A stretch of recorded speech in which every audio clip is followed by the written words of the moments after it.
A fresh report by the Finance Ministry suggests the South Korean economic recovery is still a bit shaky. This despite strong export figures for the first half of the year. Ji-yeon has the details.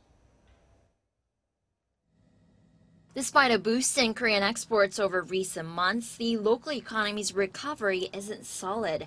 This according to a monthly Greenbook report by the Ministry of Strategy and Finance released Tuesday. It cited sluggish domestic consumption as the main culprit, pointing to Korea's massive household debt. The report also noted the possible renegotiation of the Korea-U.S. free trade agreement, as well as provocations from North Korea as risks to the recovery momentum.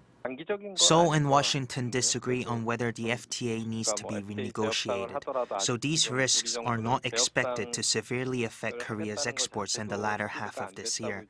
But once it is renegotiated, it could affect exports in the next 2 to 3 years. The Korea Customs Service says the country's exports during the first 10 days of July increased by more than 38% compared to the same period last year, amounting to $14.3 billion, recording a trade surplus of more than $2 billion.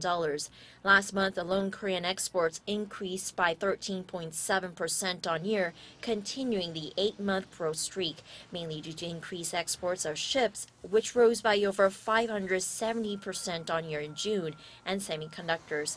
By country, exports to Japan, Vietnam, and China were up, while those to U.S. and Middle Eastern countries fell. Meanwhile, employment figures for June are announced Wednesday, and it's expected to stay close to the record high number seen in May.